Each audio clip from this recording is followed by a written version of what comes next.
Hi, it's Chris Hawes back with Flatbed tonight in a cool but beautiful evening in Ottawa, Ontario. And I am joined tonight by one of probably the most experienced, yet still young, comics working in Canada today, and a very funny man, Chris Quigley. Chris, welcome to the show. Thank you. It's good to be here. It has been a long time. You and I go like way back. You've been doing comedy for 20 plus years now? 27, going on 28.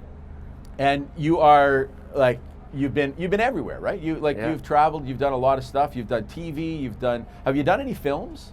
No. Porn? Well, we won't get into that. Oh, okay, good, because I understood there was a Quigley Down Under type of thing that was going on. That would have been a good name. It would have been a great name. If I did one. Yeah.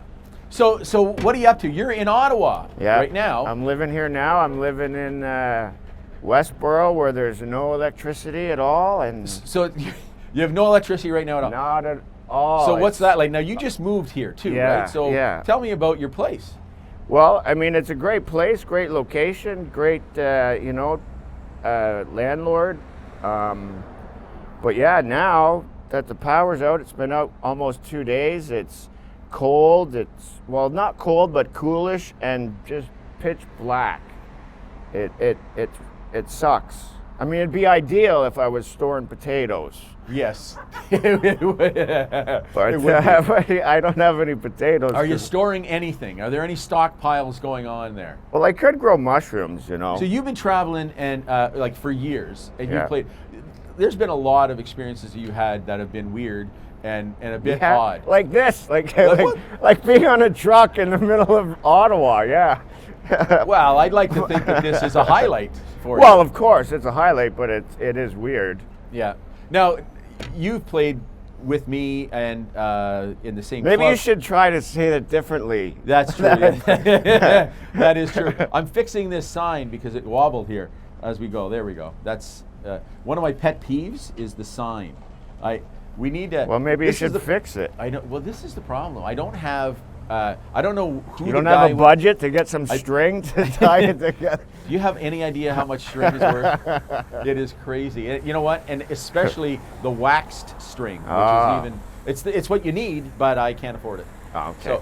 So you've traveled. You've worked with like all of certainly all the Canadian top comics. Pretty much, right? Yeah. Some Americans too. So who was your favorite guy to work with?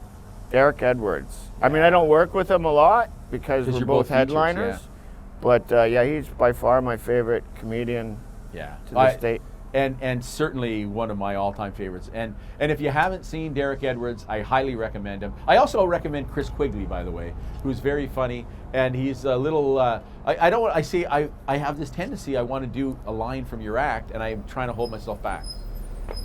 Hey, you're the host. You know what I mean. Hey, we got a bus. Hey, there's my bus. Hey, wait. It's a novel thing. Actually that's there's actually more people on that bus than we have viewers. So tell me. They're all looking at me like, is that guy famous or something? You are. Yeah. After this, you will be. I promise you that. Now, I have a ton of stories that I tell at parties and stuff like that. But there's got to be something that you look back on and you go, wow, that was just a weird night. Well, there's, to be honest with you, there's many stories. I don't even know where to begin. I don't know if there's any stories I can really tell on. Oh, this is unedited. It's unedited? Absolutely. This is the internet.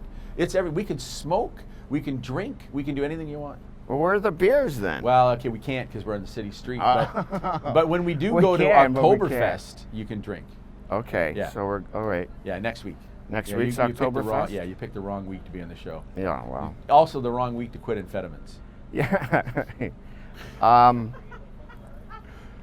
trying to think of a specific story that I want on the internet.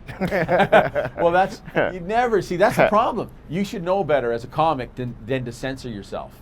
Just blurt it out. You're playing the club. And well, I'm just doing opening spots. I just came to try out some new material and stuff. Yeah. And so how'd they go? Like you had a show. It went great. The shows went great. Can you share? You want to share what one of the new bits was? Well, I just one of my newest jokes is I'm not a very bright person in general, and I can prove this to you because the other day I bought 2 bags of grapes. I bought red grapes and green grapes. And then I thought, which grape do I like better? So I decided to have a blind taste test. So I took a red grape and a green grape, put them in my hand, closed my eyes. Then I took the one grape. I was like, yeah, I like that grape. Then I took the second grape, and I was like, yeah, I like that one better. Without a Yeah, reference. yeah. When you do a blind taste test, people, you should. need another person in the room, okay? Tell ya.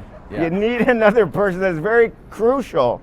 Crucial. And Sonny was nowhere to be found. Yes, Sonny was nowhere to be found. Yeah, that's the unfortunate thing. Yeah. If you don't mind me asking, how's the private life? How's the love and all that other stuff there? Well, I have a wife, well, a common law wife, I guess. She's still in Barrie. Yeah. Because she's doing, getting the house ready. She wants to sell it and stuff.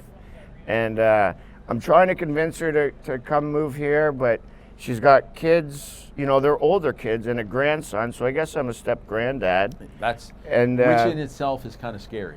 Yes, yeah. That's why I always get the step in there. Yeah. It's just so. Yeah, exactly. Yeah. So she's hesitant. I mean, they're both adults, and they should be on their own. And so I want her to come here because this is a great city, and I love the people here. I love the Yuck Yucks. I love the comedy scene. I love meeting all these new comics, and the caliber of talent here in Ottawa is incredible. Well, it's like elevated now. Thanks. But even just like when I go to the open mic nights and I see these open micers, they're like really, really funny. This is a good town for comedy. Well, you know what? This is a true story. My very first time going to amateur night. So people would say, "Oh, this is 30 years ago, right?" So people would say, "Oh, you're funny. You should go. You could go to the Yuck Yuck." You know what I mean? So I traipsed down there again, and I'm going to check out the competition. Okay, who are these guys? I'm funny. Who are these guys? So I get there, and it was on Thursday nights after the regular show. And Horowitz was the feature, and then he ended up hosting it afterward. Right. So then first guy on after that is Rick Curry. Second guy on, Jeremy Hotz. Wow. Third guy on, Norm MacDonald. These are the amateurs. I go, and I didn't go back for another year and a half, Chris.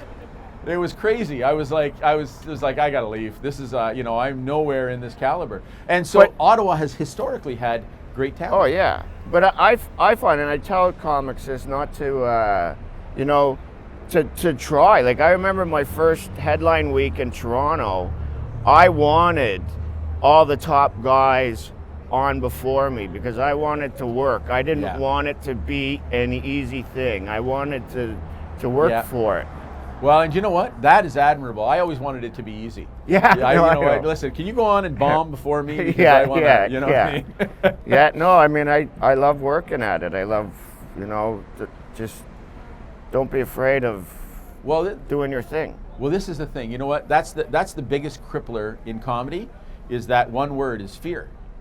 Because all the best comics are fearless, at least on stage. Right. Well, yeah. I mean, I think there's a fear. I just don't think it's a scared fear. I think it's an anxious. Like I still get scared because I want that high. I get the high from making people laugh. So I want to do the best I can. So it's more of an anxious fear. The butterflies. But I mean, I think if you go on stage being so confident, it doesn't play well with the audience. I find that you have to be a little bit more, kind of non-threatening kind of thing. Well, but don't you find when you get that first laugh, everything sort of goes away and you're like, now I'm home. Yeah. Right? I mean, that was the feeling that I always got. And I used to, I was a host. I always hosted. I shouldn't say always, but that was predominantly my role. Right. And so you're going on cold. And you got to warm up the audience, and you got to do all those things. Yeah. But when you get that first laugh, it changes the totally. whole dynamic it's like, of things. With comedy, it's almost like golf. You could go golfing and hit horrible shots all day long, but you hit that one good shot, man, you're hooked. You want to go back. It's like comedy. You could bomb every joke you say is lousy except one. You get that one big laugh or one laugh from the audience, you're hooked. Absolutely. Yeah, no, that's exactly. And true to that, you can do really well throughout and shit the bed in the last 5 minutes, and all they're going to remember is that you shit the bed in the last 5 minutes. Right. Or vice versa, you can shit the bed, and then if you're funny the last 5 minutes, go, that guy was funny the last 5 minutes. Yeah. You know? That's why I don't believe in contests either. I find, well, especially I don't believe in contests when the judges aren't comedian oriented, you know, because it's usually the last guy. If you want to win a contest where it's like the radio station personalities or whatever, the judges or whatever, go on last. You'll win because that's the last person they remember. Yeah. And, you know, they don't know what goes into being a stand-up comic. No, well, that is true. Now, some do. There are some, and there have been, like, you know, remember Scott Harris? Scott Harris was a radio personality. Yeah. Judy Croon became a radio personality. Yeah. Judy Croon, yeah, she's a great gal. She's a Mike Bullard became a radio personality. Yeah, Bullard, Yeah. So, I mean, there's a crossover. Some of them really know what they're doing, but, you know. So what's next for you? What's on the agenda? I know you got other projects, and we won't talk about that now, but what's going on for Chris Quigley? Where's your next performance? Well, I'm here I got another show tonight, and then I don't believe I'm working next week, but then the following week I have a one-nighter, and then I'll be headlining the Yuck Yucks down here. Yeah. Yeah, because I'm just doing an opening spot this week. So which is nice to get your feet wet in the town, right? Yeah. And then back on the road again? Yeah, going to Picton and Belleville and all over everywhere. Wherever they send me, I go. The A circuit. Yeah. Right now, I'm just looking to find power in my... Well, Chris, it was a pleasure having you. I really appreciate it. We're going to have you again. Thank you very much. Yes, for sure. And this has been Flatbed Tonight. My name is Chris Hawes. This was Chris Quigley. Thank you for watching. Does anybody have a cigarette?